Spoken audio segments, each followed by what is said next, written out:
The place, New York City. The time, February 17th and 18th of 1996. The event, the very first tournament of the Magic the Gathering Professional Tour. 238 of the world's best Magic players arrived in New York City, all hoping to earn the right to call themselves the first professional champion. I'm Paul Abbott, UK Type 1 champion, 1995. John Griggs from Pasadena, California. I'm Elaine. And where are you from? Right outside New York. Raul, Missouri. Wow. Same place as Zach Dolan. And where are you from? I'm from Belgium. Olympia, Washington. I'm from Miami, Florida. London. From Germany. My name is Norman.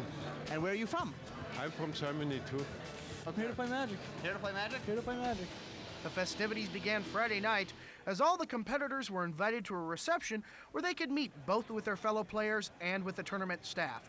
The master of ceremonies for this event was none other than Magic the Gathering's designer, Richard Garfield. It's pretty exciting. It's a lot of fun talking to the players, seeing what strategies they're evolving and what they think about taking Magic seriously, which is what they're starting to do. I've put several hundred hours in. I didn't sleep last night, playtesting with my friends. I went on tour in Europe and went all over Europe playing some of the top players. I maybe spend, I should say, 6 hours a day at least. I don't usually play Type 2, but I've spent like the last month just playing nothing but Type 2. Some people are going to be able to make a good living this year through the pro tournaments. The format for the professional tour is designed to keep players on their toes, requiring competitors to adapt to a brand new format premiered at this event. A Type 2 variant, the format required that all decks include at least 5 cards from each of the available Type 2 sets: 4th Edition, Chronicles, Fallen Empires, Ice Age, and Homelands. As a result, the competitors had a lot of interesting decisions to make. Scaff Elias, the mastermind behind the Pro Tour, explains how the professional circuit elevates Magic the Gathering to a new and exciting level. I really felt that that the game could support a high level of competition, and that at the highest level of competition you should be rewarded. Once you give away money, it seems like the whole world says, oh, this must not just be a little game kids play. And so it's becoming a legitimate sport, something that, a respectable sport. It's a sport in that it's highly competitive and an intellectual sport like chess. I can go and put 60 cards, any 60 cards I want, out of several thousand. I mean, that's a very intriguing possibility, that I'm matching my wits, not just my gameplay, not just luck, but my own strategies, my own intelligence to try to defeat numerous opponents. I take games very seriously. I have taken games seriously for a long time. The reason I take them seriously is because I consider them the intellectual counterpart to sports. I think they exercise your brain. I would love to see games raised to the stature of intellectual sports. I want to wish you all good luck, and I really want you to have a great time. The tournament began with 7 rounds of Swiss-style play, with each match consisting of 3 duels. At the end of the 7th round, the top 16 ranked players all advanced to the finals, where they would fight for the championship title in a single elimination bracket. From this point on, a single match loss would result in removal from the tournament. The duels were hard fought, but in the end, only 2 players walked away with a spotless 7-0 record.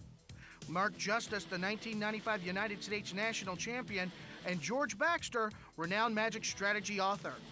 Although several big names such as Justice, Bertrand Lestrade of France, Andrea Reddy of Italy, and Eric Tam of Canada managed to make it to the round of 16, the most interesting aspect had to be the number of new names entered into the bracket.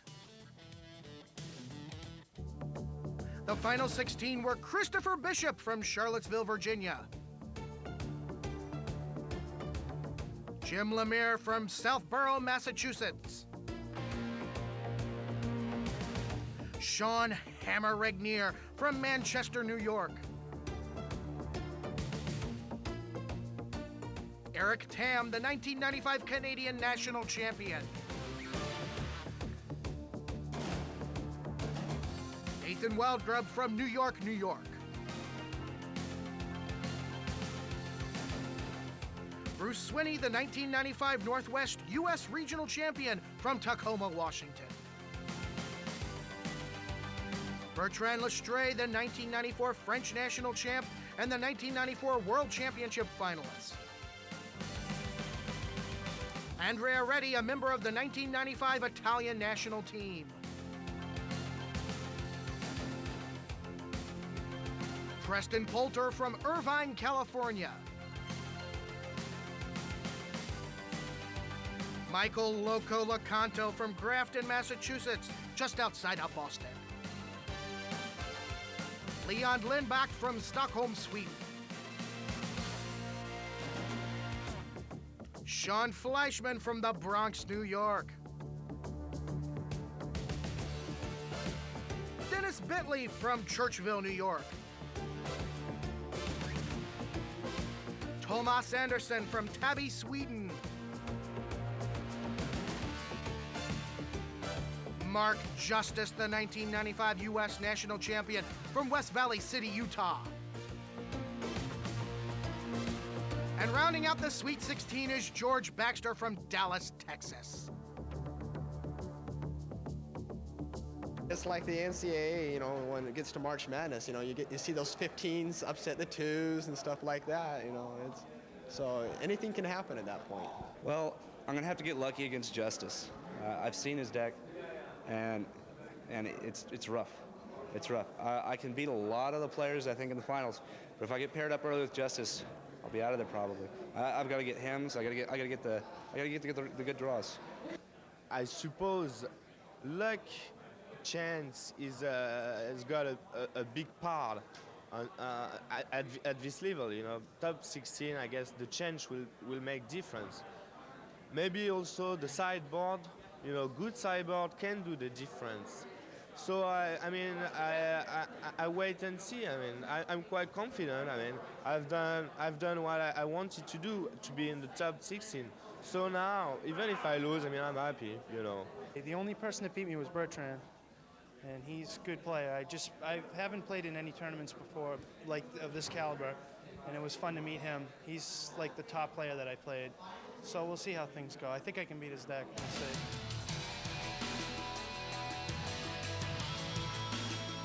Here are the final 8 duels. We're going to take a look at them one by one.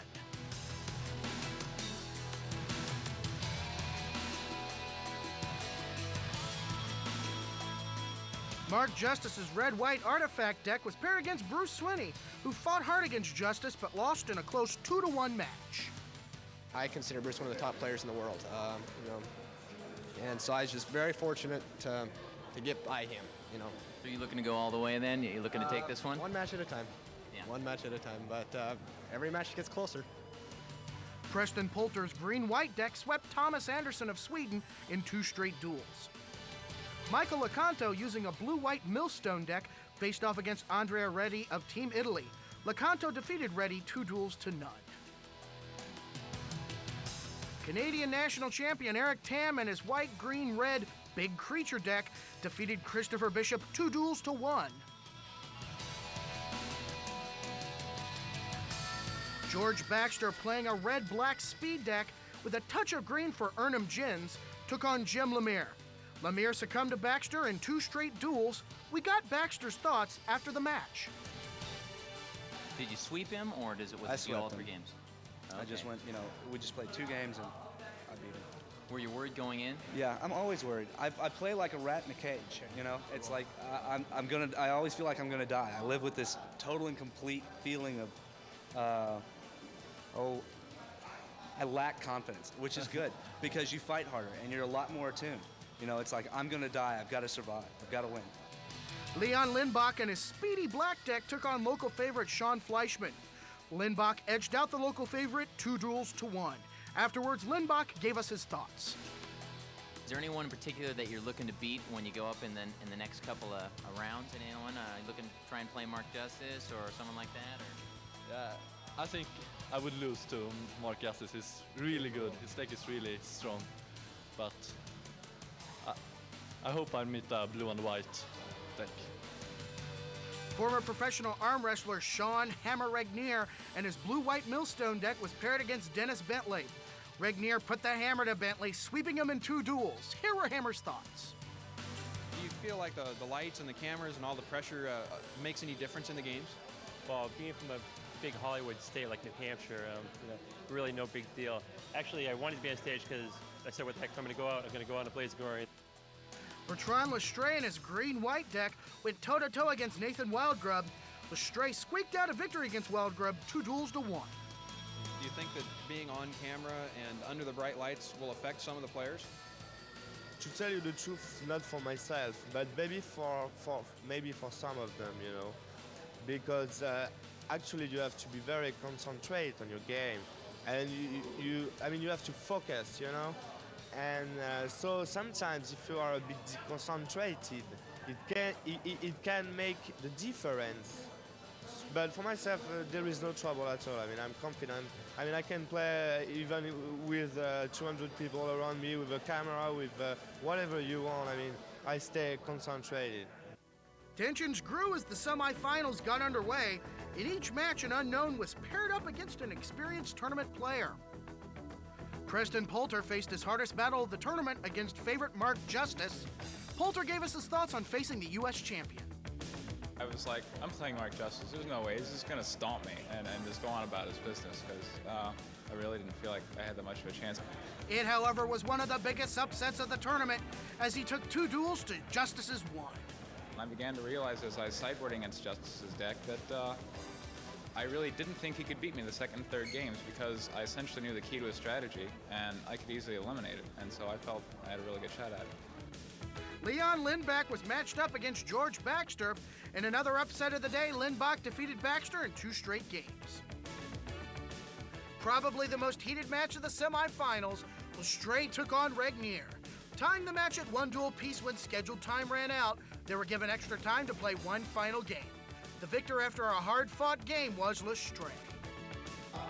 This guy was really a great player, I can tell you. He was really good. And also, this guy, has got I don't know if it's part of his strategy, but he's always talking, he's talking and talking and talking. So at the beginning, you don't mind, but after, I guess, 1 hour and a half, I began to lose my temper. But I say, oh, no, don't play his game, stay focused on the game, stay concentrated. The final match had Eric Tam playing Michael Lecanto. Continuing the upset trend that came to define the quarterfinals, Lecanto beat Tam in 2 straight duels. First game, I really thought I had him. I knew he had control magics and counters everywhere. And he on around the 5th turn, I had him a quick mana out, so I played a Sarah Angel. And he chuckled and he said, all right, I'll control it. But that time I only had 2 cards in hand. One was an Automo, one was a Balance, and one was a Swords Plowshares. That's 3, sorry. So, I swords my own angel after he controlled it. He walked right into my trap. Untapped my mana, played a land, balanced, tapped 6 mana in my pool, made him drop 6 cards. Played the Autumn Willow. I thought he'd be toast. I hit him like 6 times. I hit him like 4 times. He pulled like a Fountain of Youth, and then he recalled for a Wrath with only 1 white mana, and he drew a white mana on the very next turn. So he just pulled it out with about 4 hit points left. I thought I had him. Second game, the man's deck is decent. It's quite good. It stopped me completely. Now, how are you feeling now? You're going into the quarterfinals. You're definitely already in the money, but definitely there's a lot of. I feel pretty cocky. I'm ready. Because one of the guys that's also in it, I played earlier, and my deck did really good against his. And Bertrand is the only one that's beaten me, and I think he's still in it. So. Yeah, Bertrand's still playing as we speak. So how do you feel about maybe the potential of playing Bertrand? I think he's a good player. I think he's a really neat guy, and we got along good when we played. So I'd like to play him again. That'd be fun. Actually, I don't really want to play him again now that I think about it, but we may have to. Hopefully in the finals I'll play him. By now, the players had played 15 hours of Magic over the last 24, hoping to make it into the finals. Leon Lindback was paired against Bertrand Lestrade. Every game was a hard-fought battle, but in the end, Lestrade managed to walk away with 3 straight victories. The last semifinal match paired Michael Lecanto and Preston Poulter. Lecanto, after 5 long games, defeated Poulter. Both the finalists talked to us after their matches. If you beat him, are you gonna gloat, or are you gonna? I don't know. I've already beat him, so. He's the only one who's beaten me so far, so We'll have to see. We went 2 to 1. He won 2 to 1, so we'll have to see. We've met before, and I mean, he's a nice guy. You know, he try. Sometimes he's a bit nasty sometimes, but it's part of his strategy. You know, when you play, he try to upset you, but no, he's nice. You wear the white hat, and I'm going to wear the black one. All right. We'll see. While the Open tournament was being held, competitors 18 years and younger dueled for the title of the first junior professional champion. The junior tournament followed the same structure as its older counterpart, with an identical prize payout using scholarship money in place of cash. 17-year-old Aaron Klein of East Windsor, New Jersey, playing a white weenie deck, was paired against 17-year-old Graham Tatimer of Santa Barbara, California, using a speed black deck. Klein proved victorious in the first game as his small white creatures overwhelmed Tatimer.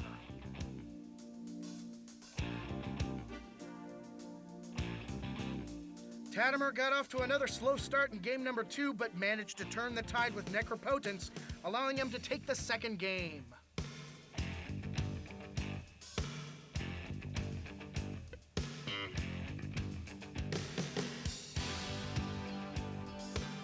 The third game proved to be a carbon copy of the first game, as Klein once again got off to an overwhelming start and swarmed Tatimer before he could build up a proper defense.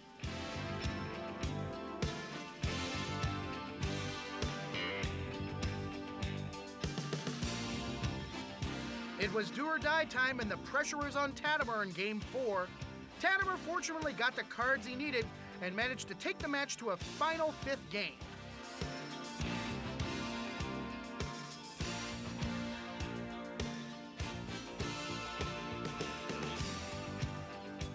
Both Klein and Tatimer dueled admirably in game 5, but in the end it was Graham Tatimer that managed to walk away as the first junior professional champion.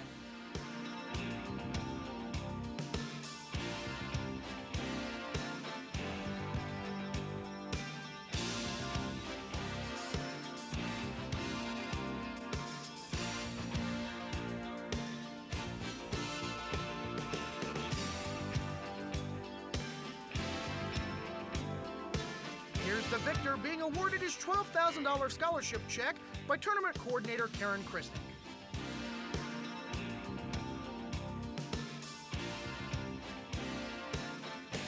Hello, Magic fans, and welcome to the final match of the first ever 1996 professional tournament for Magic the Gathering. I'm Sean Carnes. Along ringside with me is Henry Stern. He's going to be our color commentator for the festivities. He placed second at the U.S. National Championships and was a semifinalist for the World Championships all last year. Henry, it's been one heck of a weekend so far, hasn't it? Yeah, Sean, it has. There's never been this many quality Magic players gathered together for one tournament before ever. I thought last year's World Championships were big. This is even bigger. I definitely have to agree with you there. Well, let me ask you a question, though, as a professional player, Henry. What type of preparation is necessary for an event like this? Well, first of all, you have to come up with a quality deck design. As you know, this tournament, you were required to use 5 cards from all the available expansions in Type 2. You had to think about which cards you want to use and also which cards your opponents might be using, thinking about how that might affect your deck design as well. Once you've come up with a quality design, you need to practice it against many of the touchstone decks, practice against white weenies and a red blast deck and maybe a control deck. Once, if it performs well then, you want to take it to a lot of your local tournaments and practice against as many quality opponents as you can. All right, now, Henry, we're coming up on the final match. First off, we've got Bertrand Lestrade from France. He's the 1994 French national champion. He placed second at the World Championships in 1994 as well. Yeah, he lost to Zach Dolan in those finals in a very close match. Bertrand's a very, very strong player. All right. Now, he's going toe-to-toe against Michael Lecanto from Boston, Massachusetts, a virtual unknown quantity on the Magic scene. Yeah, although Michael's pretty well known in the Northeast area, he hasn't played in a very large major tournament before. This is pretty much his first big tournament. Now, what can we expect from these two players? To better understand what we can expect to have happen in this final match, let's take a closer look at both competitors' decks. Michael Lecanto is playing a 62-card blue-white millstone deck. And this deck was designed to defeat an opponent not through damage, but by running them out of cards. He liked to control the environment and had a heavy creature suppression element. Now, you mentioned creature suppression. What exactly is that? Creature suppression refers to cards that are used to wipe out creatures, and Michael Lecanto has a lot of them. He's using 4 Wrath of Gods, 4 Swords of Plowshares, a Balance, 2 control magics. All of these spells can be used to wipe out his opponent's creatures. And what's more interesting is he uses 2 Icy Manipulators and 2 Blinking Spirits and the Mishra's Factories. All of those can be used to help stall out the Stray's creatures should he get him out. Suppose Locanto has out 1 Icy Manipulator. The Stray has 1 creature, it can't attack. Thus the Stray would have to have out 2 creatures in order to attack. That makes Locanto's Wrath of Gods all the more effective.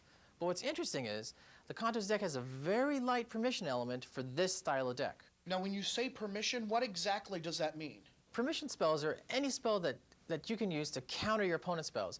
Obvious examples are counter spells and power sinks and spell blast. And Locanto is, interestingly enough, only using 4 counter spells and 1 deflection. Usually in this type of deck, you expect to see quite a bit more counter spells. So what are the weaknesses of this type of deck?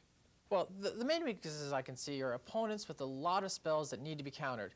Typically these are sorceries, such as Armageddon, Hurricane, Fireball. Even Hymn to Torah could be a problem. So what's the most unique thing about this deck? Oh, by far the most interesting, unique, and innovative card in Michael Locanto's deck is the Hallowed Ground. This card can serve actually 3 purposes for him. 1, he can use it on his Mishra's Factories, effectively turning them into Blinking Spirits. If the Stray attacks, Locanto can turn his Mishra's Factory into a creature, and then with the Hallowed Ground, block, and then return it to his hand. Also, he can use it as protection from Armageddon. If the Stray casts Armageddon, if Locanto has out the Hallowed Ground and enough white land, he could be able to turn 1, 2, possibly even 3 cards to his hand, thus negating the effects of the Armageddon. And finally, the Hallowed Ground can be used to allow him to land tax. During his upkeep, if they have the same number of land, he can use the Hallowed Ground to pop one of his lands back into his hand, giving him fewer than the Stray, thus allowing him to land tax. Okay, Henry, it sounds like we've covered Michael Locanto's deck pretty well. What kind of deck is Bertrand Lestray going to play? Bertrand Lestray was playing a 60-card green-white Urnum Armageddon deck. Wait a minute. What do you mean by an Urnum Armageddon deck? Well, Urnum Armageddon refers to the 2 most important cards in the deck, the Urnum Djinn and the Armageddon. His deck is really based around getting out a big creature, such as the Urnum Djinn or the Autumn Willow that he has, or the Sarah Angel, and then casting Armageddon. When he casts Armageddon, destroys all the mana, makes it very difficult for his opponent to deal with that big creature he has out there. In addition to these big creatures, he has a number of small creatures as well. 4 elves, a couple of orders of Leap Bearer, 2 spectral bears. A lot of times these small creatures can get out early and do some damage too. Wow, that's a lot of offense, but what does he have defensively? Well, Bertrand's deck surprisingly has a very strong defensive element, almost as strong as Michael Locanto's. He also has 4 Swords to Plowshares, 2 Wrath of Gods, 2 ICs, 4 Disenchants, and a Balance. Interestingly, these decks share a lot of cards in common, all of them white. Do you see any weakness in this deck design? Well, one of the potential problems with this deck is that the only way he has of dealing damage is through creatures. If his opponent is able to set up an effective creature defense, he could find it very difficult to win. I think a Hurricane or 2 could go a long ways in this type of deck. Another problem is that he's not playing with the Felden's Cane. You notice how his deck is set up to cast Armageddon, and he's also maybe using land tax to draw all the land out of his deck to thin it down. In that type of deck, you really want to have a Felden's Cane to get a second chance at all that land. And since Locanto's playing a Millstone deck, I think Bertrand will really wish he had a Felden's Cane in his deck or in his sideboard.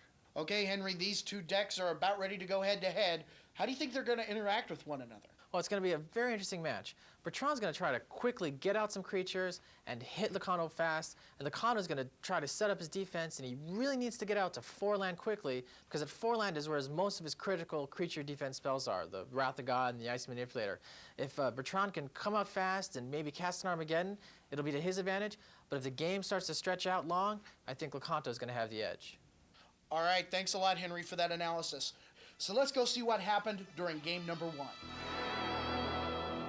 So you were one of the dial-in...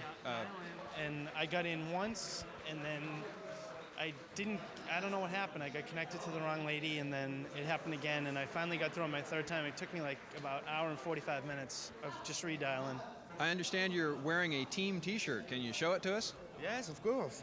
I mean, this is the French team T-shirt, and as you can see here, it's written in French, and it says, "Thank you for giving me money," and on the back, as you can see, the French team. And I mean, you know, it was just for fun, because with all of the French friends of mine who's here today, we've just decided to be cool, you know, and to make fun of this. This is the first game of the final match. We've got Lestray on the left, Lecanto on the right. Both players get off to a big start right away by playing Ivory Towers on their very first turn. Henry Stern, can you explain the significance of the dueling Ivory Towers for us? Well, Sean, both players were able to gain a lot of life off the Ivory Tower, and that certainly helps Lecanto more than it does Lestray. Since Lecanto's deck is based around running Lestray out of cards, he doesn't really care how much life Lestray has. But since Lestray can only win by getting Lecanto down to 0 life, that Ivory Tower turned out to be a big problem. Now we pick up the action a few minutes later into the game. Both players have been steadily gaining life off the Ivory Towers. Lestray's now at 25 life and Lecanto's now at 30. Now Lecanto, after he plays a Mishra's Factory, is going to bring out an Icy Manipulator, and what he does with it will be, as Lecanto himself puts, something that will haunt him for the rest of the game. He's going to bring out the Icy Manipulator and tap a Forest. Henry, two questions for you. First of all, why is that such a mistake? And second of all, why would he tap a land to begin with? Well, he brings out the Icy, and then he uses it to tap Lestray's Forest during Lestray's upkeep. And when he taps the land during his upkeep, he can't use it during his main phase. Generally, when you use an Icy in this way to tap someone's land, you want to deny them a color if you can. Notice he has 2 forests and 1 plains. Right. If he taps the plains, that means he couldn't cast any white spells during his main phase. But since he taps a forest, it just means that he can't cast a spell that costs 2 green to cast. Was there anything in his deck that might have cost 2 green? I believe he had Whirling Dervishes in his sideboard, but I don't think there was anything standard that cost 2 green. Now, as Henry himself said, it leaves a white open for him to cast a white spell, and what a doozy he's going to cast. Right over there to the far right, that's Balance. Henry, tell us a little bit about Balance. Well, Balance is certainly the most powerful spell in Type 2 right now. When you cast it, you have to equalize the number of lands in play, the creatures, and the cards in your hand. Now, something interesting happens here after Lestray casts Balance. I noticed that they clear off all the land on the table. Can you explain why that's happening? Well, what happens is Lestray casts Balance, and then he sacrifices his land to the Zurin Orb. Thus, he's using the Balance as an Armageddon. Since he sacrifices all of his land, gaining 6 life, now Lecanto has to sacrifice all of his land too. He gained 2 for the Ivory Tower, Lestray did, gained 6 more, puts his life total at 33. It's now the end game, folks, and it's a grueling hour and a half into the match. Right now, Bertrand Lestray's in a serious amount of trouble. You can tell by the look on his face. Why is he in trouble, Henry? Well, he only had about 10 cards left in his library at this point, and he desperately needed to get a Plains to cast a Serra Angel. With that Plains, he would definitely get out that Serra Angel, and he's attacking with the Elf at this stage right now. We'll get to the Serra in a minute. The life count was 35 for Lestray, 39 for Lecanto. The Elf attacks makes it 35-38. Yeah, he needed to do a lot more damage than just 1 a turn with the Elf if he had any hope of defeating Lecanto. And at this stage, Lestray got out the Plains, got the Serra Angel into play with using the Elf as a little backup. My question to you, Henry, is why is Lecanto not playing any cards whatsoever? Well, what happened earlier is that Lestray set up this whole situation by casting Armageddon. And Lecanto didn't want to play any land to this point because if he played a land, Lestray would be able to use his Fellwar Stones to get out his creatures quickly. Lecanto really wanted to he only had so few cards left in his library, he wanted to try to hold out and hope that Lestray would not be able to get creatures into play. All right, it's back to Lestray's turn, and this time around he was going to attack with the Serra Angel. That'll drop the score to 34-34 even, but check out something here in his hand. By the way, why is he drawing 3 cards at a time there? What has he got to do? Well, Lestray's been using the Sylvan Library. I see. Which, it allows you to look at 2 extra cards during your draw phase, and if you want to, you can pay 4 life per card to take those into your hand. And Lestray used that very effectively in the mid part of the game by trading in about 40 life or so for about 10 extra cards. All right, there's an attack right there with the Serra Angel that drops it to 34-34, and he's also brought in an Autumn Willow, a 4/4 creature. Now, back to the idea about the life. He was able to get that much life through the use of his Ivory Tower. Is that correct? Correct. All right. Now, yet again, we go back to Lecanto's turn, and Lecanto discards another card. Apparently, he was sticking with a strategy right there, but it may be a little too late now that he has all those creatures out. Yeah, at this point, Lecanto really needed to draw Plains. He had a Swords to Plowshares in his hand, and if he could have swords either he could only swords the Serra Angel. If he could have swords that, he would have been able to hold on and win the game. Right, and at this stage, he's pulling his creatures down. These are the ones that he's going to attack with. The Serra, the Autumn Willow, and the Elf attack, and for a whopping 9 points of damage there, makes the score 34-25 at this stage. But the only hope that Michael Lecanto's got, and there was the attack right there, the only hope that Michael Lecanto's got at this stage is to run Lestray out of cards. Yeah, he needed to draw planes so he could sort something. And he also probably should have been playing his lands earlier so that he could sacrifice him to the Zuran Orb. Yeah, I noticed that. Lestray just tapped that Zuran Orb. Why would he want to do that? Yeah, well, by doing that during Lecanto's upkeep, he denies Lecanto the ability to sacrifice a land to the Zuran Orb. Oh, wow. Yeah, notice he has a strip mine out, so that even if Lecanto had played a land, he'd be able to strip it, and Lecanto wouldn't gain the 2 life. Wow, and he's got 2 icy manipulators, too. He's totally got Lecanto. He had totally had him on the ropes at that stage of the game. Wow, and there goes Lestray's attack phase. A whopping 11 points of damage, but he's going to pump up the order to make it a total of 12, and that makes the score 34-13. And by this point in the game, Lecanto pretty much knew that the game was over. Yeah, he was really on the ropes at this point. If he'd drawn a plains, he would have been able to survive for perhaps 2 more turns. Do you think, Henry, that would have been enough to run Lestray out of cards? No. Perhaps if he'd played some of his lands earlier and sacrificed them to the Zuran Orb, and if he'd gotten the plains and he could have killed one of the creatures, he might have been able to hold out. But as it turns out, that didn't happen. He even had a control magic in his hand, but that would have been quite expensive to bring into play. Impossible, because Lestray had the 2 ices out. That's true. And at this point in the game, Lecanto decides he's going to go ahead and try and bring it out, but watch how effectively Lestray just shuts it down. First of all, taps it, making it effectively useless.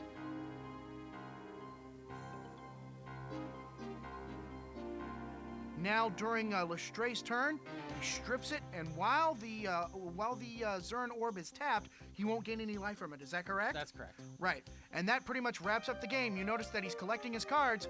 At that point, Lecanto resigned, and the first game went to Bertrand Lestray of France, and that made the best-of-5 series start out at 1-0 in Lestray's favor. Yeah, grueling match for like an both hour players. and a half. Good grief!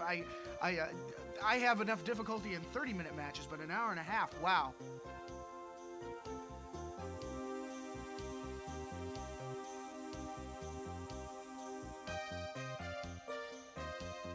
After the first game, our man on the floor, Mark Rosewater, spoke with the competitors.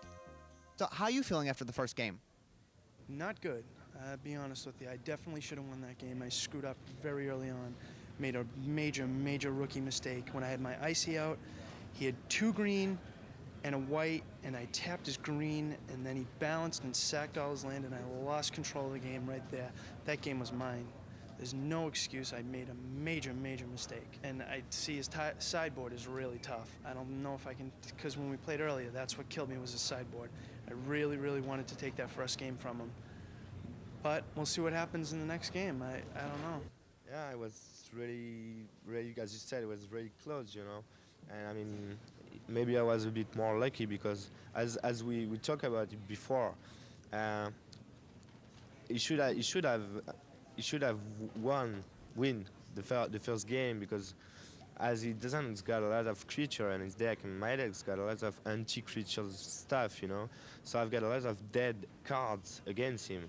So as you know, when you've got dead cards in your deck with your opponent, when you play against your opponent, I mean, it's not a good thing. So I mean, I guess I was quite lucky, you know, very lucky to win this one because to tell you the truth, if there is any probabilities or percentage, I should say there is maybe first turn there is maybe 70 for him and 30% for me, and I was more lucky the first time. That's magic. And now this was the second game of the series. Bertrand Lestray's on the left, Michael Lecanto's on the right. Bertrand's going first this time, and something interesting happened right off the bat.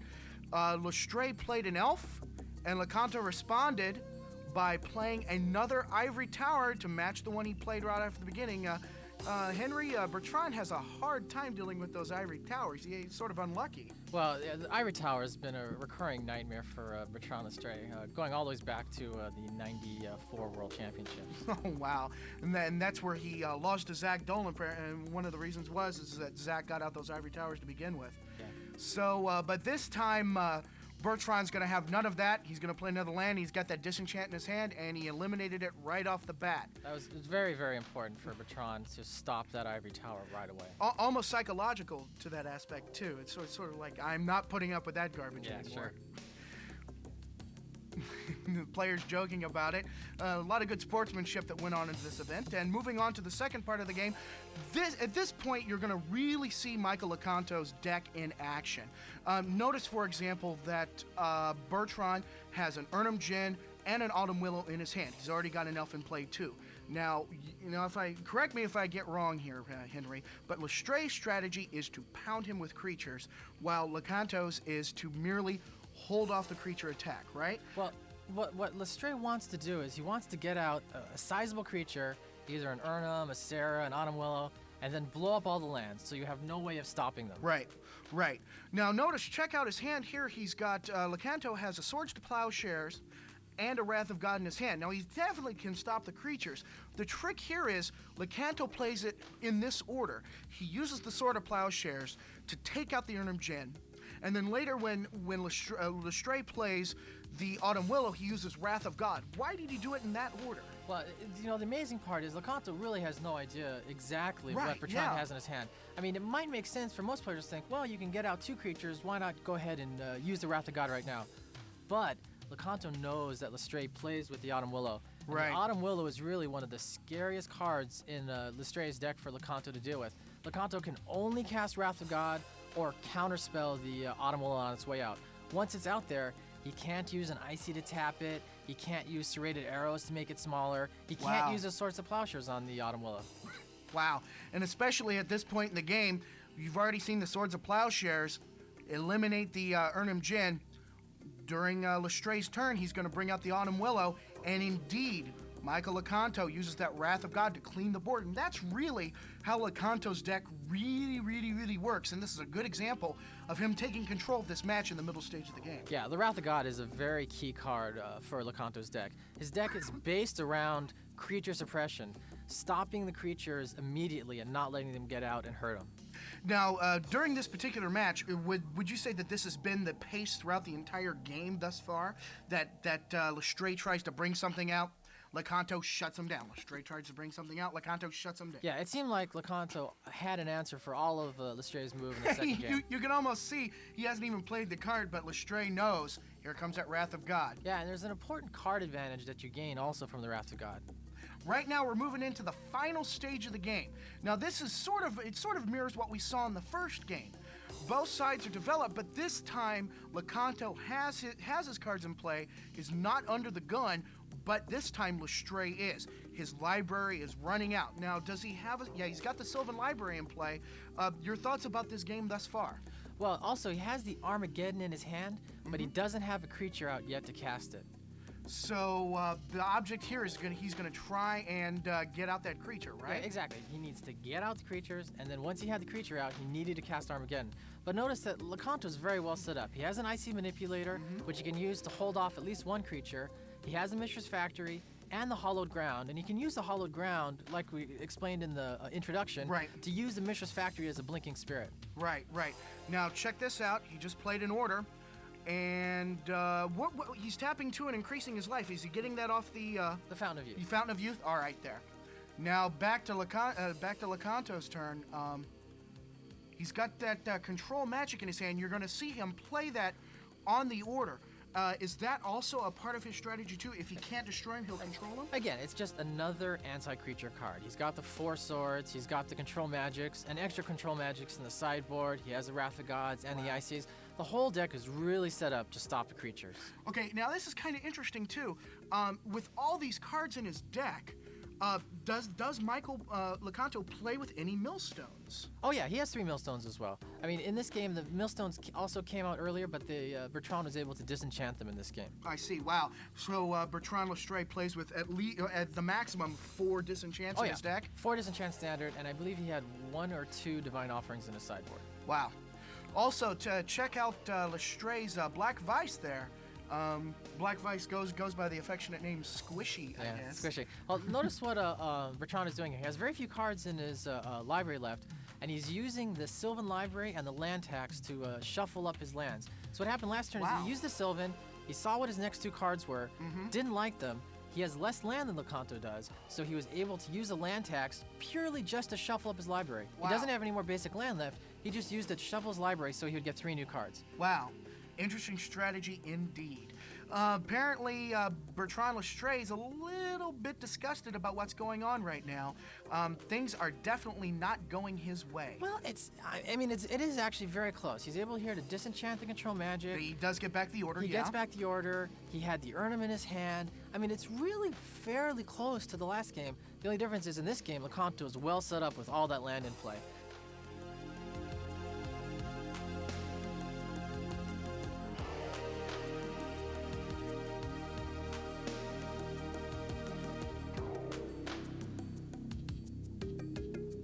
So we go now to Michael Lecanto's turn, and on this particular turn, let's take a look at what he's going to do. King. You know, both competitors spent a lot of time thinking about their moves. Since there wasn't a time limit, unlike the qualifying rounds, there was a very severe time limit. You had to play rather quickly. Here, they were able to really think through all their moves, and he decided just to let Lestrade go ahead. Wow, both of them got just their faces wrought with concentration. Well, Henry, you were in the finals of the U.S. Nationals, and you were in the Worlds. Give us a little insight into what it is to be at this sort of level of competition. Well, there's an intense amount of pressure. I mean, you've been playing for 8 hours already this day, and hours and hours the previous day. It becomes easy to make mental mistakes. It becomes easy to get mentally fatigued in a situation like this. Wow. Back on Michael Lecanto and Bertrand Lestrade. Yeah, he used the ice manipulator there to tap the order so it would do no damage. Right. Okay. So basically, with his cards that he has in his hand and the ice manipulators in play, he's definitely shutting down. But now, at this point, Lestrade played the Urnum Djinn that was in his hand. He finally chose to pull it out of the cards he was selecting through Sylvan Library. Yeah, and if Lecanto had no way of dealing with the Urnum Djinn, and if you look in his hand, in his hand he doesn't directly have any anti-creature cards. Now he's looking through his graveyard. Why is he doing that there? Well, this is moves that the good players do often, especially when you're playing a very slow deck. You want to get an idea of what cards have already gone by and what most likely is in Bertrand's hand. And notice that now if he has the ice, he has a disenchant, a Mishra's, and a recall. And he disenchants at Sylvan Library. Sure. I guess he's going to try and at least shut him down to some respect. Yeah. And Lestrade only has like 4 or 5 cards left, right? Right. But 4 or 5 cards, even with an order that he could pump up to 3, is enough turns left. Well, and yeah, that's true. That's true, and especially at their low life totals right now. Right. He had the counterspell, he had the Mishra's, and the recall. Turns out that the recall was certainly the key card for him. Yeah, definitely. What Henry makes mention of, he's got a recall in his hand. At this point in the game, it can go either way, but when Michael Lecanto uses that recall to shove off one of the cards in his hand, he draws into his hand from his graveyard Balance. And we all know how deadly Balance can be, especially in this stage of the game. Yeah, Balance, once again, Balance is certainly the most powerful Type 2 card left in the game, and being able to cast it twice in one game, certainly an advantage for Lecanto. Tom Wiley being the head judge for this match as well. Lecanto's turn. Any comments come to the stage, or is it just pretty much a waiting game to see what happens? Well, again, he tapped the Urnum. Right. He got hit for 2 with the order, and he's actually kind of worried here about the possibility that he might have 2 Armageddons or might have 2 spells to cast. So he went ahead and recalled the Balance at this point. Yeah, it looks like after he takes the damage, then I believe on this coming turn, Michael Lecanto did indeed use that recall, and that pretty much, and then that in my opinion, pretty much wrapped up the game. Yeah, Bertrand here was checking to see how many anti-creature cards had been used, how many swords had gone by, how many Wrath of Gods had gone by, and he's got to feel pretty good because as he looks at it, he sees 3 Wrath of Gods. I think Lecanto had already used 4 swords, so Bertrand decided to go for it and put out that Djinn and hopefully try to get him down in these last couple turns. Wow, yeah. Do you know if in the first game he had encountered that recall? I don't think. Well, I don't recall if in the first game the recall had been cast or not. Well, yeah, that's kind of interesting. Actually, these two players before this final series had met before in the tournament. Sure. I mean, Bertrand certainly knows that Lecanto has a recall in his deck, but it's difficult to predict if it was in his hand or not. Right. See, now Lecanto's actually nervous because with just that one Icy, he can hold off one Djinn, but the other Djinn and the Order could do 6 points of damage a turn. Right. Right, and that's certainly enough, at least at their low life levels, to eliminate Lecanto from the game. Yeah, even though Bertrand only had 2 cards left in his library at this point. Wow, he certainly plays it close to the bone, I'll tell you that much. Yeah, well, both of these players, to get to this point, you can't be a bad player. Right. The bad players were eliminated a long time ago. Both these players are top Magic players. I think I'll be sticking to the old game shop. And at this point, he does indeed, finally, we've been highlighting it, and here it is. He plays the recall. Now, recall's interesting. It sort of acts like a regrowth, but it's a little different. Can you explain why? Well, when you use recall, it is in fact very similar to regrowth. The thing is, it costs blue and X, where the X is equal to the number of cards you wish to get back. And in order to get a card back, you have to sacrifice a card from your hand to the graveyard. So in this case, he's only wanting to get 1 card back, but because there are 2 X costs, you have to pay 2 mana of any color in addition to the blue? Right, so he had to spend 3 mana to cast the recall. And indeed, he gets back that balance, and thinking, he's always double, triple checking here. Well, you don't want to make any mistakes at this level. And indeed, he does play the balance at that time, and that pretty much wrapped it up. There's a little bit of land balancing and hand balancing they need to do, but the big thing, the creatures were removed. Sure, and Bertrand only had now, I think, 2 cards left in his library, so he knows that the game is basically over. Even at this stage, you know, it would be my opinion that he would just probably like, no, okay, well the game is over. I might as well go ahead and concede. But he plays on a little bit. Well, he wants to see what his next card is, but I believe he conceded soon hereafter. Yeah. Definitely. This was a tight game, and I really think that this was a good example of Michael Lecanto's deck in action. The denial, the ability to get rid of a creature when it comes out, the ability to control a creature either by tapping it or by using control magic to get it if it's going to be in play. Any additional thoughts, Henry? Yeah, well, that is in fact the essence of Michael Lecanto's deck. It's creature suppression. Stop the creatures, and the rest of the game will come to you. And this is pretty much icing on the cake here for Michael Lecanto. He goes ahead. Yeah, notice how he's using the Icy to tap one of Bertrand's land just in case he got out a creature. Yeah, and he noticed that Bertrand himself drew a Swords to Plowshares. But other than the Mishra's Factories, which can turn into creatures, do you know if Lecanto was playing with any creatures whatsoever? Well, he had Blinking Spirits, which Bertrand doesn't know this, but I believe Lecanto took the Blinking Spirits out of his deck. Ooh, interesting. Yeah, and he also has the Control Magics. So if he controls an Urnum or if he controls a Serra Angel, that could be a problem for Bertrand. And indeed it might as well have been, because that wrapped it up right there. Bertrand Lestray resigns the match to Michael Lecanto, and that makes the match 1-1 out of this best-of-5 series. Once again, our man on the floor, Mark Rosewater, talks with the competitors after the game. It was really close. I mean, I've done a few mistakes. Really, I did a few mistakes. Especially, I had Armageddon in hand and Ernam Djinn. And I look at his graveyard and I saw, all right, he's got 4 Sword Plowshare, 3 Wrath of God, 1 Balance. So I thought, I'm all right. I mean, he's gonna counter this spell. But there is, I guess he couldn't Wrath of God it or whatever. And so I've played this card thinking he's going to counter it. But he didn't. And he did recall and take balance. That's killed me. And instead of that, what I should have done is played Armageddon first. Because, I mean, if he counter Armageddon, I mean, all right, I can have played my creature after that. You know what I mean? But and I could have won because actually he didn't have counters in hand. So I do Armageddon and I attack. Yeah. So I've done a few mistakes and that's what I've lost. And I mean, he's really great. I mean, he's a good player. So I know one big mistake, and you lose. That's it. That's the rules. That's magic. I'm doing a lot better now mentally. I'm with it.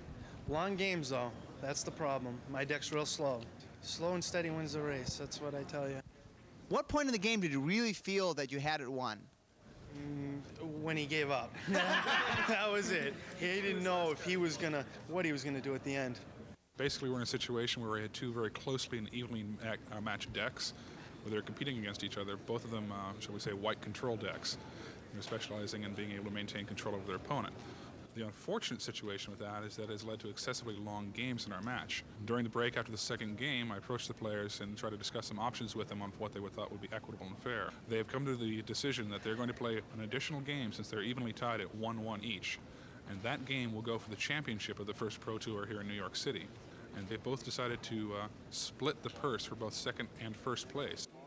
Welcome back, Magic fans, for this third and final game of the Pro Tournament 1996 in New York City. And this match is getting underway. Henry, real quickly, any thoughts? Well, we've had two grueling matches so far that have come right down to the wire. I don't see any reason why this match won't also take a while. All right, right off the bat, both guys have played planes. Going into his second turn, Bertrand. Again, Bertrand chose to play first again. Interesting. Plays a Fellwar Stone. Over to Lecanto. Matches it up. Wizard School and Divine Offering. That's going to change the life total. It's 20 for Bertrand, 22 for Michael. It's an interesting choice to Divine Offer the Fellwar Stone. Fellwar Stone turned out to be a problem for Lecanto in the first game because he couldn't play lands after an Armageddon because he didn't want to give Bertrand the mana from the Fellwar Stones. Interesting enough. Plays a Strip Mine. Lecanto seems like he has two more disenchants in his hand. Wow, his hand is chock full of disenchants. Yeah, that might have also been a reason why he chose to disenchant the Fellwar Stone. That's true, that's true. He's really a little more afraid of the Icy Manipulators and the land tax, but since he had the other two disenchants in his hand, I think it makes sense to get rid of the Fellwar Stone. Just as we were talking, out came a millstone, and away went a millstone. That thing was in and out quickly. Yeah, but Bertrand doesn't like to see the millstone out there. Would not blame him at all.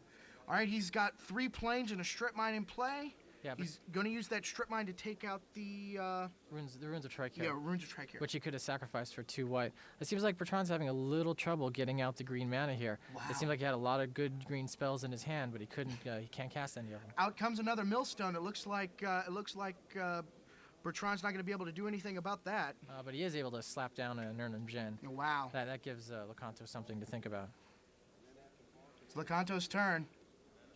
Yeah, both players seem to be playing a lot faster now. Oh, yeah. The play is definitely at an accelerated rate. Lecanto plays a land tax. Interesting. It's now Lestray's turn. Lestray draws another strip mine. Very interesting. I wonder what Lestray's going to choose to strip here. Wow. If he strips one of Lecanto's lands. He's stripping that. Well, no, hold on. He's deciding. Yeah. Actually, potentially the stronger move might be to strip mine his own land. That way, Lecanto couldn't land tax. But indeed, he's going to take out the. It looks like he is taking out the. It's checking really with the rules. Yeah, it's really rather irrelevant which one he chooses to strip mine, right? Because Lecanto will just be able to land tax and get more of those lands anyways. Right. Maybe he shouldn't have even just played it himself, but do a Hernandez trick. Right? Yeah, I think that what Lecanto was wondering about there is he was asking. He seemed like he chose the island first and then wanted to switch it to the plains. And I believe Tom Wiley said that since he hadn't let go of the strip mine yet, the spell wasn't, or the fast effect wasn't successfully finished. Okay, Bertrand's Urnum Djinn attacks. Makes a score 19-18, but he used the brush land to bring out the Sylvan. That ties his game up at 18 up. Yeah, remember how in the first game he was able to use that Sylvan Library to draw a lot of extra cards near the end of the game. I don't think, since Lecanto has a disenchant in his hand, it surprised me if that Sylvan Library stuck around for a long time. Wow. Although, I don't think he had any creature removal cards directly in his hand right now. See if we can get a look at it. His hand, Lecanto's hand's just chock full of disenchants right now. He's got 3 of them in his hand. All right, he plays a plains. All right, I think he has a Wrath of God in his hand. Ooh, that might be helpful. And he's gonna disenchant the Sylvan Library. Enough of that drawn 3, take 1. Yeah, but an Armageddon on Bertrand's part at this moment would be very strong if he has one. It's 18 up, but here comes that Urnum, and it looks like it's gonna be unmolested with, and indeed, He's going to have to take it. That drops the score 18 for Bertrand, 14 for Michael LeConte. Does he have the Armageddon? Apparently not. If he had it, I'm sure he would have cast No, it. he would have whipped that out by now, yeah. Yeah, interesting. So now this will be the second chance. He's taking his turn. Now, Yeah. this is the second time he's land taxed here. That's 6 additional lands that he's been able to draw out of his library. Wow. But that really hurts Bertrand's strategy for LeConte to be able to land tax like mad. Wow. Yeah, Shuffling up the cards. I mean, it's a 6-card advantage for LeConte. Also, later on in the game, it makes it so that his deck is thinner now, that it's just more chock full of good stuff. He's more likely to draw the swords and the Wrath of Gods that he needs to take out the Arnhem. Plus, I'm sorry, go ahead. Yeah, plus, it also really nullifies the effectiveness of the Armageddon. All right, there's 2, 2, and 2, and that's Wrath of God. That Arnhem Jin's going to go take a nap for a while. God is angry. Arnhem is dead. It's Lestray's turn. Score still 18-18? Yeah, no, it's 18-14. Yeah, 18-14. it's 18-14 because he did get in an attack with that Arnhem. He still has no creature removal directly in his hand. God, those disenchants are just chalking up his hand. Yeah, he does have a counterspell. Well, that will be, and he does have the 2 blue. Right, which I'm sure he's saving up for either the Autumn Willow or Armageddon. Tapping a green. Looks like he's going to take a plane off the brushland, a little pain land action there.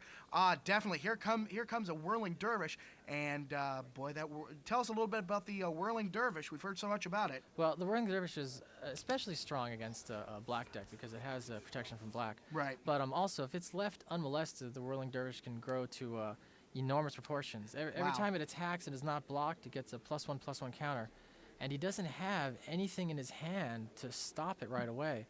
This Arnhem could potentially cause a lot of trouble for LeConte. Oh, yeah, but LeConte is going to play a Mishra's Factory, hopefully deterring Lestray from attacking with that. But the scores right now, Lestray has 17 and LeConte has 14.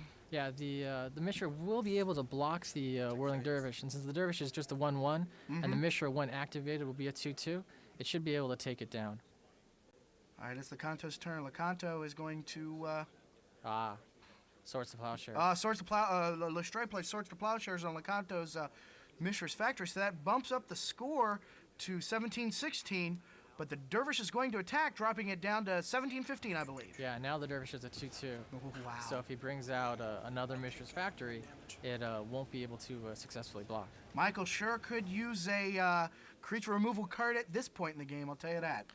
Yeah, if he doesn't draw something quickly, that Dervish certainly is going to be a lot of trouble. Oh, was that was. Oh, Armageddon, but it was counterspelled. Yeah, of course. He's got to. Oh, wow. That could have been the game right there. Certainly. That's the main reason the counterspells are in his deck, is to stop those must counterspell spells. Right. For Lestray, it's the Armageddons and the Autumn Willows. Right. I believe he attacked with the Dervish again, so that drops the score to 17-13, and that Whirling Dervish is now a 3/3 critter. Yeah, he'll be dead in 3 turns unless he draws something to stop it. Wow. And he has nothing in his hand. Oh, boy. Well, he does the cupboard is bare. Yeah, he does have a recall on the very left, so he could recall a Wrath of God. That or Swords to Plowshares or something. I don't think he's... he hasn't drawn a Swords to Plowshares yet. Oh, yeah, that was... my bad, that was Lestray. Yeah, it's a tough choice here. Does he... what does he recall? Or does he use the recall? Yeah. Does he get the Wrath of God for the Arnhem Jinn? That's definitely a problem. Does he get a counterspell to stop an Armageddon, which would also be a serious problem? Well, he'll have to tap a minimum of 3 lands to get that out, right? And even though he has Wizard School in play, he needs 1 available mana of any color to turn it into the blue he needs for a counterspell. Right. Right. If he casts Recall, he won't be able to cast a counterspell this turn unless he plays another land. Wow. So he's tapping blue and 2 white. Yeah, it must be the Recall. Interesting. He has 2 choices here, really. 1, what from his hand does he want to sacrifice for the Recall? And 2, what card does he want to get back? Really, the only logical choices are the Wrath of God and the counterspell. Yeah, so he's going to sacrifice a Plains, and he's going to get back a counterspell. Interesting. Oh, and he plays an Outer Card Waves. Right, so it gives him a little more land now. Well, also, that means he can also counterspell. Right, a spell definitely. So here comes Bertrand. I wonder what he drew. All right, he's going to attack with the Whirling Dervish.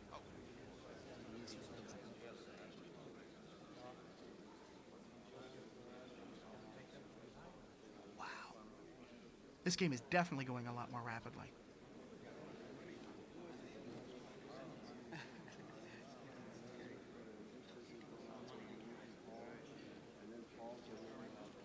Oh, we can't see, but 2 more cards. He has been able to millstone a lot more in this game than he was able to in the second. Wow.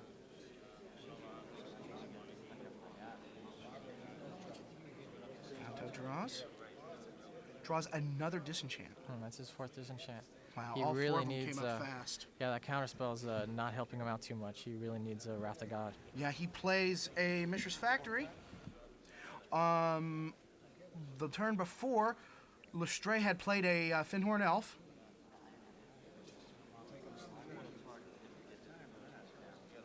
No, he'll be able to check both.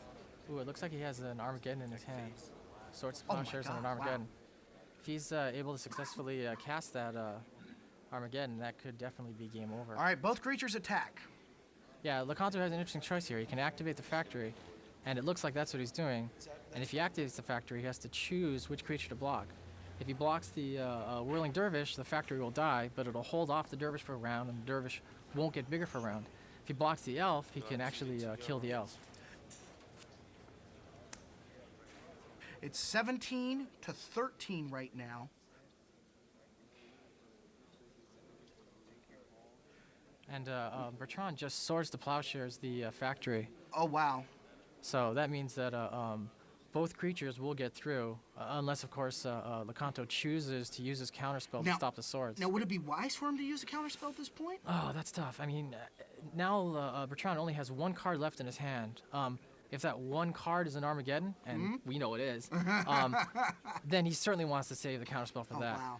But since he doesn't know what that card is, counterspelling the swords will actually stop the factory, will be able to block the Elf, and then the he might have enough land to stop the Dervish next turn. Yeah, Michael Lecanto simply does not know, and he's got to go with a gut call here. Is he going to counter it? This is a really tough choice. He's checking his graveyard here to see what spells he's already cast, to think about what he's likely to draw. He's only drawn so far the 1 Wrath of God. He has 3 more Wrath of Gods and 4 more Swords to Plowshares. Wow, that Wrath of God's not going to mean much if that Armageddon flies on the table, though. Yeah, he's asking Tom Wiley here about the Dervish, and if it's unblocked, does it go through and get another counter? Uh-huh. Tom Wiley is the head judge for this one. Bill Rose sitting in on this one as the table judge. Yeah, Lecanto also asked Tom Wiley that if he blocks with the Dervish, can he then pump it up to be 3/3 so that he could potentially block the Whirling Dervish? The thing is, if he, since he just brought out the Mishra's Factory, he can't he can activate it to turn it into a creature to block, but since he just brought it out last turn, and he hasn't started a turn with it in play, he can't use it to pump itself up on this turn. He is going to counterspell the Swords to Plowshares. That leaves the Mishra's Factory in play. This may come back to haunt him, but we'll have to find out. Yeah, we'll see what happens. I mean, definitely Bertrand's going to cast the Armageddon. Yeah, he definitely, the light is green and the trap is clean on this one. Now Mike Lecanto has to decide what he wants to block. What do you think he'll block? Oh, I think at this point he's going to stop the Elf, because if he blocks the Elf, he'll actually kill it. Right. If he blocks the Dervish, he could just stop it for a round, but his factory would go. And maybe hopefully he'll draw a Swords to Plowshare, something like that, to take out the Dervish. He's going to need to draw something. Yeah, here he's asking Tom Wiley that can he tap the Mishra's Factory to pump it up to be a 3/3 creature, and what would happen if he does? If he did, it would be 3/3 and it would be tapped. So on defense, when a creature is blocking, if it's tapped, it deals no damage, but it still receives damage. However, technically, he can't even pump it up because he did turn it into a creature. Oh, and he really shouldn't be using the Mishra here to tap the Millstone, since the Mishra was a creature. The Dervish went through. It's now 17 to 10. Interesting. I think that one might have gotten by Tom Wiley. However, he did have the Wizard School out, so it was rather irrelevant. Yeah. Out comes Serrated Arrows. Serrated Arrows, interesting. It seemed like, did Bertrand not have the Armageddon in his hand? I don't know. I thought I saw an Armageddon there. If he'd had it, I'm sure he would have cast it. He might. If he has it, he'll probably do it next turn. That The serrated arrows are interesting. It'll be able to sort of keep the dervish at a 3-3 level, at least for 3 turns. But after that, the dervish will continue to grow again. It'll kind of hold it at bay for a little bit. Right. Still 17-7. But it's kind of a big difference because without the serrated arrows, he would only have 2 turns because the dervish hits him for 3, then hits him for 4, and he'd Right. be dead. But with the serrated arrows, it'll hit him for 3, then hit him for 3 again, and it'll have actually 3 turns to try to pull something to stop it. And it's Bertrand Lestray's turn. He draws. Let's see what he drew if he chooses to play something. 4 mana. That's Armageddon, baby. Wow. Oh, wow. Oh, Michael Acanto's in a big heap of trouble right now. Yeah, and he knows it. You can tell on his face. Wow. He uses the serrated arrows to make the dervish 3-3. And I think he's probably is he gonna use mana to use the Millstone one last time? Yeah, he might as well. Yeah. He has I mean, all that land's going away. Yeah, that really hurts. Wow. He's losing, what is that, 1, 2, 3, 4, 5, 6, 7 land? Oh my goodness. That may very well be the game for him. I mean, he has a land tax out, but I'd be very surprised if Bertrand decided to play land right now. You know, especially with a creature getting bigger and bigger each turn. He has no reason to play a land. There's 3 more points of damage, and that's now pretty at much the 7. tale. He's It's at 7 17-7. Yeah, my mistake again. But it's 17-7 right now. He's got basically 3 turns now to draw something. I think he has the plains in his hand. The only thing he could draw at this point would be Swords to Plowshares. Or if he draws another land, he could also draw the balance. Oh. He'll use the serrated arrows to drop him to a 3-3. They're going to get through, and that makes it 17-4. This game's almost over. Yeah, if he doesn't draw something quickly, what was it? he's going to be in a lot of That's Swords to trouble. Plow. Oh, that's exactly Wow. what he needed. Wow. Incredible. What a pull. Incredible. What a Like, little sign there that he definitely got what he needed. Boom. That card's out of the game. Yeah. Wow, but he's 17-4. I mean, Michael Acanto's definitely on the ropes. Yeah, now 21-4. 21-4 now. Wow. Yeah, and he does have a serrated arrow, so he can stop an elf if it should come out, or Yeah. even stop an Order of Leaper. But Bertrand is still at some of an advantage here, seeing that Hal Lecanto is only at a 4 life. Well, definitely. Michael Acanto got a respite back in the game. Yeah, well, he's got a respite for a little while. Now, what does he have? 3 Disenchants, an She still has island, a Disenchants, yeah. and a Fountain of Youth. Now, do you think he'll play that land right away, or what do you think's going to happen now? Well, he could play the land and then play the Fountain of Youth, but it seems like he's content just to hold on and let the game just go as it's going. Right now, Bertrand certainly doesn't want to play any more land until he can Because he's really got do land something. tax, right. Yeah, because Lecanto has a land tax out, and he doesn't want to allow him to land tax. However, that every turn that goes by with nothing happening like this is really an advantage for Lecanto, I think, because his deck is based around basically doing nothing, and the longer this keeps going on, the better off he is. Another land text drawn by Michael Acanto. Yeah, he's really not paying any attention whatsoever to Bertrand Lestray's life count. It's more a matter of card count in the library. Yeah, Bertrand does in fact have a land he can play, and I believe he has an elf and a divine offering. Wow. And he's choosing to hold back and to wait until Lecanto decides to play land before he plays land. Michael Acanto plays that Fountain of Youth, hand size 2 maximum. Also, the reason he's keeping his hand at 7 cards is in case he draws the Ivory Tower, he'll be able to immediately start gaining 3 life off of it. Incredible. Yeah, again, he's choosing not to. I think it looks like he's trying to decide what to discard. Discard, amazing. He's gonna ride the strategy. Yeah, He yeah. gets I rid of the can- hollow ground. Hollow ground. I can probably see that one. Well, I mean, if the game goes on for 20 more turns like this with nothing happening, Lecanto's going to win. That's true. Yeah. I really think that here Bertrand He draws another island, so he's got 2 islands, and he can play that counterspell that he has in his hand now. Yeah, he has the 1 plains. It'll take him a couple turns to get to the counterspell, but that just might tip the tide for him to decide to go ahead and start playing land. I mean, 1, he can start gaining life off the Fountain of Youth. He is just at 4 life. He's really in a difficult position. Yeah, you see, he does. Bertrand does have the divine offering and the elf. He'll go ahead and play a land tax. He's gonna maintain his strategy right now of 1 land to 1 land. Yeah, I don't know how many turns have gone by here. How many turns have gone by here? They're just barreling through these. Bertrand Lestrade responds by playing a land tax. So it's dueling land taxes now. Dueling land taxes. Very funny. Yeah, that's why they pay me the big bucks. Yeah, we saw this a lot, actually, in the pro tournament, that where two players would have land tax out, and neither player would want to play that second land to allow the other person to land tax. Wow. There it goes. Disenchant. Sure. Good. Let's say goodbye to that land tax. Sure. Now, what's interesting is that had Bertrand cast the land and cast Divine Offering on the serrated arrows and put down the elf quickly, I think he might have been able to do the 4 points of damage to Lecanto before he would have recovered. But he chose to play slow and not allow Lecanto to land tax, and that might wind up costing him the game. All right, little update. It's now 23-4. Bertrand plays Divine Offering on Lecanto's Millstone, so that Millstone's gone, and gives himself 2 more lives. Chose the Millstone instead of the serrated arrows. I mean, the Millstone will shorten the game for Bertrand, and it is a problem for him. But right now, I think that serrated arrows might be the bigger problem. Yeah, and in fact, it looks like he does play an elf. Okay. And those serrated arrows are probably going to whack him out. And Lecanto just gained a life. Yeah, from off the fountain, so it's 23-5 now.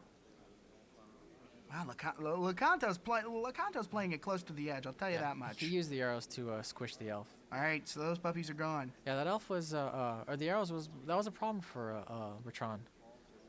I mean, the arrows kept the dervish at bay, which kept him in the game earlier, and now it stopped an elf that potentially could have killed him. So it looks like Lecanto has a deflection, a Wrath of God, a counterspell, a disenchant, and another island in his hand. Wow. So this game is at least back on an even scale. But you notice how it really seems to be sliding into Lecanto's hand here. He has a Wrath of God, he has a counterspell. It's interesting how, when these games really slow down like this, I think it's to the advantage of Lecanto and the slower deck. It was all Bertrand Lestrade early on as he played in Armageddon, but Michael Lecanto pulled out that Swords to Plowshares that he desperately needed. That was huge. That was amazing. Well, the score right now is 23, I believe, to 5. He may have used that Fountain of Youth last time. And he's waiting, trying to decide whether he wants to put out another land or not, or whether he's just going to discard. And he chooses to discard deflection. Yes, Shows it to the audience. Yes, it is a deflection. It's interesting. When I spoke with Lecanto, he said that if he had time to go back and redo his deck again, that he probably wouldn't have had the deflection in Standard, and that he might not have even had it in his deck. It wasn't quite as useful as he thought it was going to be. The score right now, as we got it, it's 23-5. There's the second elf. Here comes that elf. And unfortunately, the elf's really going to. And he's going to use it to gain a life. That puts it at 23-6. Oh, he has a disenchant. Bertrand has a disenchant. I was going to say that the elf is really just going to be offset by the Fountain of Youth, so he needs to get something else out. But he has a disenchant, and it wouldn't surprise me to see Bertrand Lestrade disenchant that Fountain of Youth right now. 3 land. He says, "Go ahead." It's Bertrand's turn. Plays, what is it, Adakar Waste? It's a brush line. Oh, brush line? And now it's 4 mana. If he has an Urnham Djinn or one of his big creatures, he could cast it. He might not have it. Again, see, Bertrand can't afford to just sit back and have these turns go by like this because his he doesn't have it. You can bring out Icy. And he has an Armageddon. He could cast the Armageddon, but it's of questionable value. Yeah, with just an elf out, that would probably not be the best bet. Well, and he's 20, so he's going to use. Interesting. Yep, he's going to disenchant the Fountain of Youth. Fountain of Youth. He waited. Notice that he waited until he used it, and that way he had to tap the 2 mana to use it. So when Bertrand cast his disenchant, Lecanto couldn't counterspell. Right. Not that he necessarily would counterspell the disenchant on the Fountain of Youth, but it's an interesting note and just a style of play. And that a lot of times when you have an important spell to cast, you can sometimes wait till your opponent taps out to use an Icy or to use a Fountain or use a Jameday Tome, and then disenchant the thing that you want to get rid of. That elf had attacked, but the Fountain of Youth was used for one last time. We're back up to 23-6. 23-6, I believe the life count is. Both men obviously showing signs of fatigue. Who could blame them? Yeah, well, Lecanto's now up to the magic 4 mana that he needs to cast so many spells. the Wrath of God, the Control Magic, Mhm. and I believe he has a Control Magic in his hand. Be Yeah. interesting to see if he chooses to control the elf. He probably will, just because. And Oh, indeed, yeah. that's exactly what he's going to do. He's going to take control of that elf. Yeah. But Bertrand's going to respond by Swords to Plowshares. That's going to up his life count to, I believe. No, it doesn't, because he had to use the brush land. Oh, he had to cast use the Swords brush Plow- land to do it, so it cancels it out. Yeah, but the thing is, the reason he swords it in response to him casting it is he doesn't want Lecanto to gain control of the elf, because then if he swords it, Lecanto's going to gain the 1 life. Right. And the difference between 6 and 7 is pretty big when you're talking about just an elf hitting. Yeah, especially at this stage of the game. How's, if we can get a good look at the library of... Ice Manipulator. Ice Manipulator is in play. Yeah, it's a strong card for Bertrand right now, because he could use it to tap Lecanto's land so that he won't be able to counterspell. I think Lecanto still has some disenchants in his hand. It wouldn't surprise me to see one of those get fired off. And Yeah, there it speaking of goes. which, there it goes. He's getting those disenchants unclogged that were causing him maybe some problems earlier. And notice how he cast it right away during his turn. Mm-hmm. Why do you do that? Well, if he had waited until Bertrand's turn to cast the disenchant, yeah, it's conceivable that Bertrand could have tapped an island Mhm. and then cast Armageddon or cast something else, and Lecanto definitely wanted to keep his 2 islands free to counterspell a potential Armageddon. It looks like Bertrand in his hand right now has an elf, a balance, and an Armageddon. Another elf in play. Yeah, that elf could do the job. If he successfully cast Armageddon here, 6 turns later, the elf could have Lecanto dead. Wow. Quite an embarrassing way to go to be. To be beaten up by an elf. Killed by an elf. That's it. That's a badge of shame in some places. Yeah, I'm sure that Lecanto's going to do something to Oh, he get... drew Jester's Cap. Jester's Cap. Interesting. That was a card from his sideboard that he brought in. Well, what do you think he brought that in for? Certainly the Armageddons. But he's going to play Control Magic on that elf again. And Lestray responds identical before, but this time he will gain a life off of it. And the score count goes up to 24-6. Yeah, the extra life for Bertrand is really somewhat meaningless. He really needs to get out a creature and then cast the Armageddon. Oh, he just drew an Urnham Djinn. Out it comes immediately. Sure.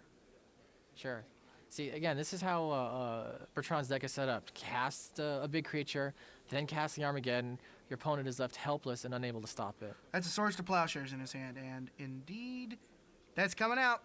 Boom! Plow that puppy away.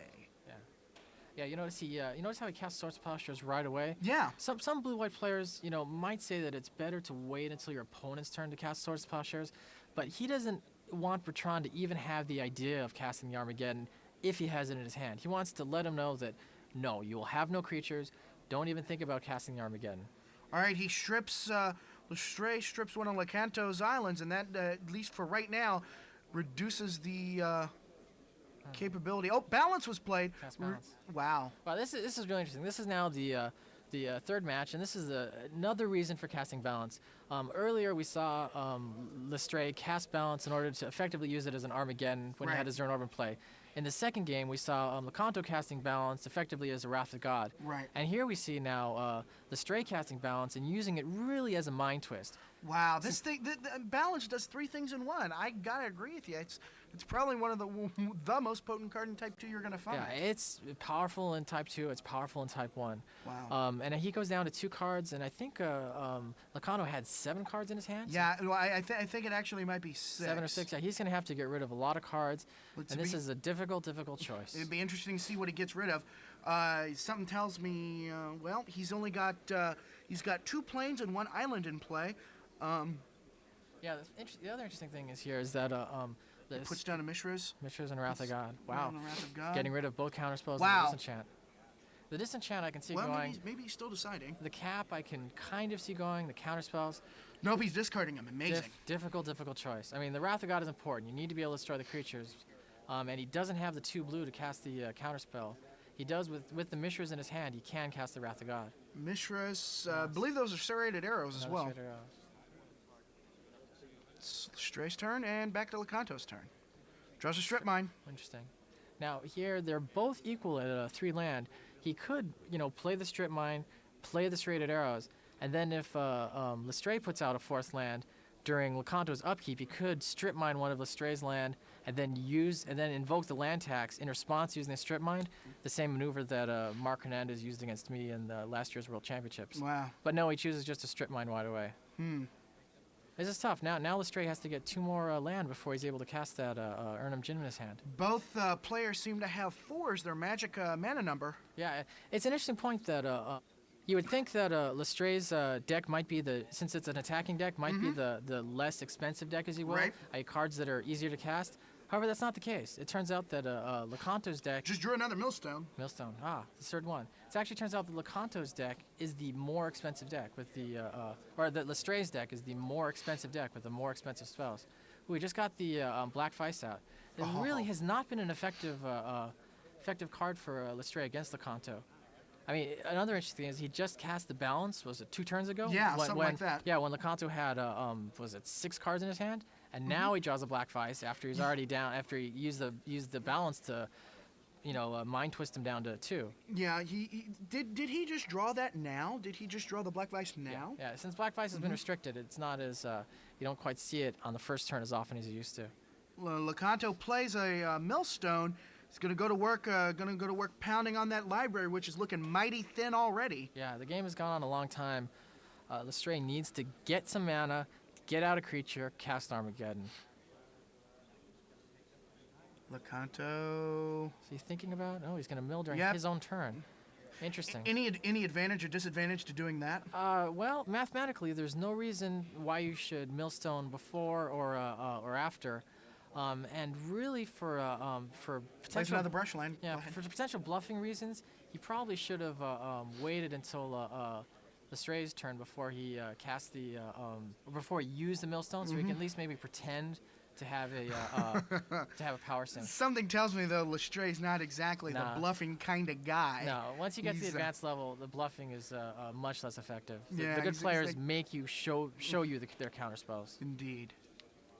But yeah, Lestray disenchanted that millstone as well very quickly. That was his last millstone. And then he only had 3 in his deck? Yeah, he only has 3 in his deck, and unless he decides to recall one later on, that'll be it. Lecanto taking a look at Lestray's graveyard right now, which is getting bigger and bigger as the game goes on. Precisely how Lecanto wants to play this. Yeah, he seems to be counting up his graveyard. He's looking for something. Land tax, disenchant, swords, no strip mine.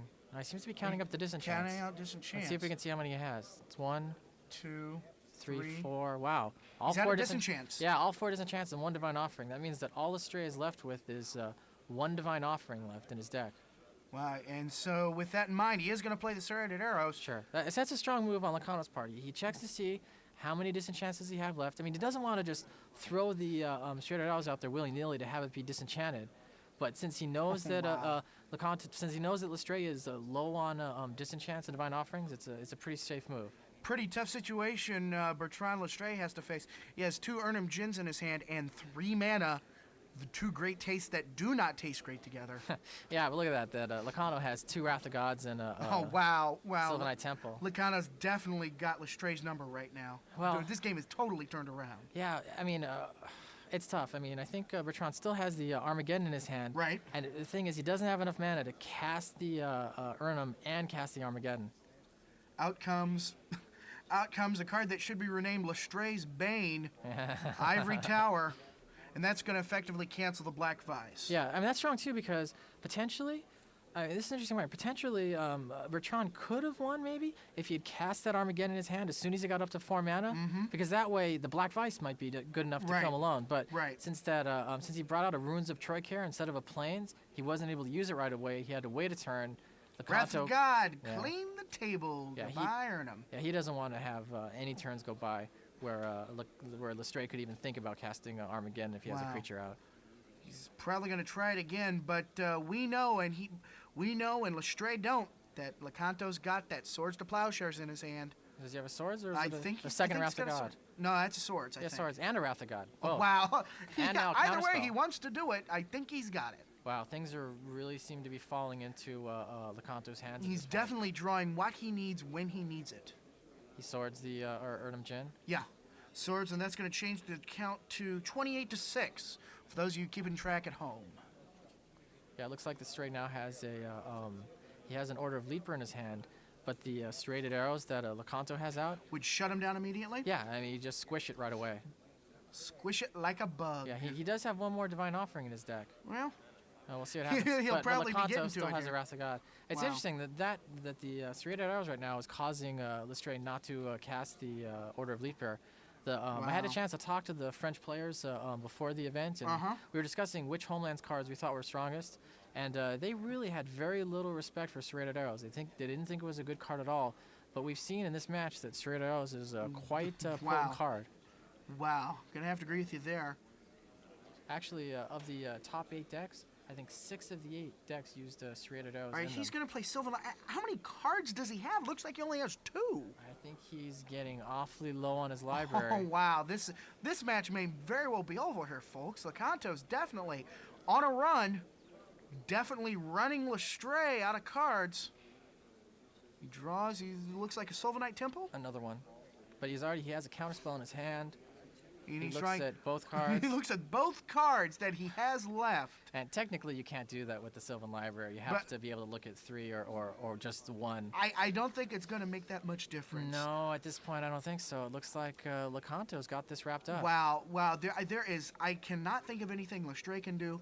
Lecanto looks like he's going to be. Yep. Yep, that's it. Yep, that's it. Lestray concedes the match. Michael Lecanto of Boston, Massachusetts, has just become the first winner of the Pro Tournament. Excellent. Wow, Very- look at it.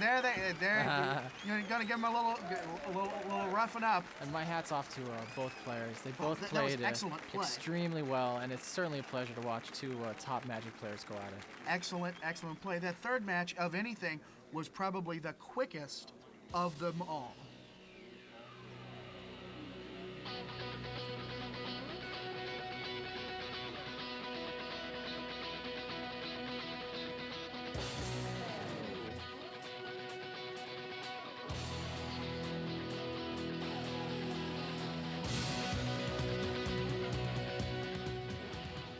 I'm very happy to tell you the truth because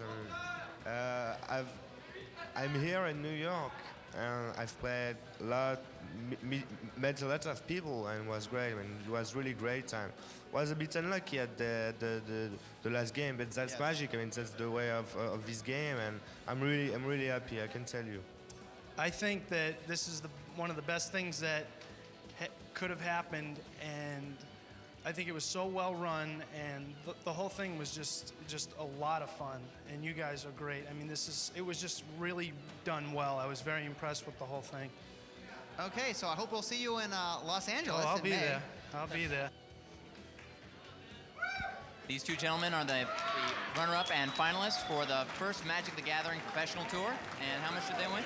The 2 of them are going to be splitting a combined total of $17,000, taking home each $8,500.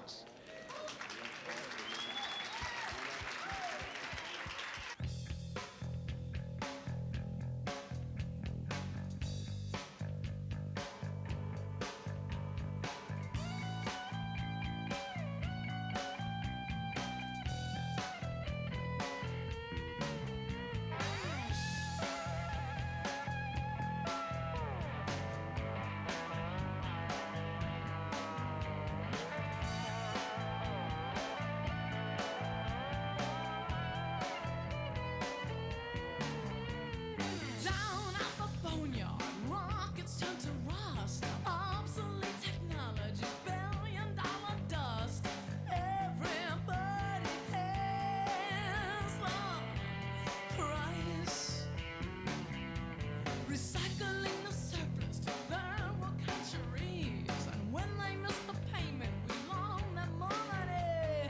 Every American pays for it twice.